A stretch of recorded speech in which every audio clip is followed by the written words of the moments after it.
Hi అండి, అందరికీ నమస్తే. Welcome to our channel. ఈరోజు వీడియోలో పన్నీర్ మసాలా కర్రీ ఎలా ప్రిపేర్ చేసుకోవాలో చూద్దాము. ఇది అన్నిట్లోకి చాలా బాగుంటుందండి. అంటే చపాతీలోకైనా, రైస్లోకైనా, లేదంటే జీరా రైస్ కానీ, బగారా రైస్ కానీ, కొబ్బరి రైస్ కానీ, ఆఖరికి వెజిటేబుల్ బిర్యానీలో కూడా చాలా చాలా బాగుంటుంది. ఇప్పుడు ఈ పన్నీర్ మసాలా కర్రీ ఎలా ప్రిపేర్ చేసుకోవాలో చూద్దాము. ముందుగా స్టవ్ మీద పాన్ పెట్టుకోండి. అందులో ఆయిల్ వేసుకోండి. ఆయిల్ హీట్ అయిన తర్వాత కొన్ని జీడిపప్పులు వేసుకొని బాగా దోరగా ఫ్రై చేసుకోవాలి. జీడిపప్పు ఫ్రై అయిపోయింది కదా, నెక్స్ట్ ఇందులో పెద్ద ముక్కల కింద కట్ చేసుకున్న ఉల్లిపాయలు, పచ్చిమిరకాయలు కూడా వేసుకుని బాగా ఫ్రై చేసుకోండి. ఇది మనం మిక్సీ వేసేసుకుంటాం కాబట్టి ఉల్లిపాయలు ఏ సైజులో కట్ చేసుకున్నా పర్వాలేదు.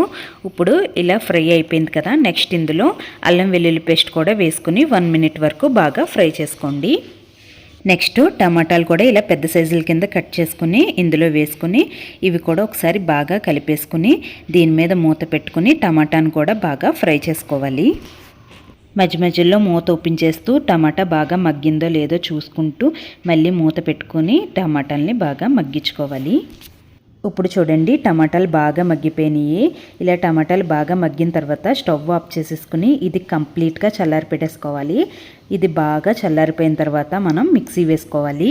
ఇది ఇప్పుడు కంప్లీట్గా చల్లారిపోయిందండి, అందుకని మిక్సింగ్ బౌల్లో వేసుకున్నాను. ఇప్పుడు మూత పెట్టేసుకొని బాగా మెత్తగా మిక్సీ వేసుకోవాలి.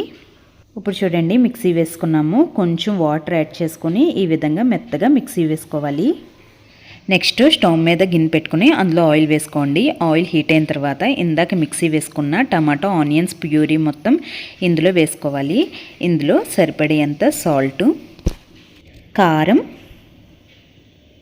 పసుపు, ధనియాల పొడి, గరం మసాలా పౌడర్ ఇవన్నీ వేసుకుని ఒకసారి కలిపేసుకోండి. ఇలా కలుపుకున్న తర్వాత ముందుగానే మనము పన్నీర్ని ఇలా క్యూబ్స్ కింద కట్ చేసుకుని పెట్టుకుంటాం కదా, అవి ఇందులో వేసేసుకోవాలి. ఇది ఒకసారి కలిపేసుకుని దీని మీద మూత పెట్టుకుని ఇది కొంచెం దగ్గర పడే వరకు ఉంచుకోవాలి. మధ్య మధ్యలో ఓపెన్ చేస్తూ దగ్గర పడిందో లేదో చూసుకుంటూ కలుపుకుంటూ ఉండాలి. ఇప్పుడు చూడండి, పన్నీర్ మసాలా కర్రీ రెడీ అయిపోయింది. ఇలా దగ్గర పడుతుండగా మనం స్టవ్ ఆఫ్ చేసేసుకోవచ్చు. ఈ కర్రీ ఈ కన్సిస్టెన్సీలో ఉంటే సరిపోతుంది.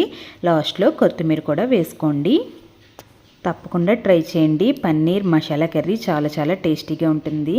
మీరు కూడా ట్రై చేసి మీకు ఎలా కుదిరింది అనేది నాకు కామెంట్ సెక్షన్లో తెలియజేయండి.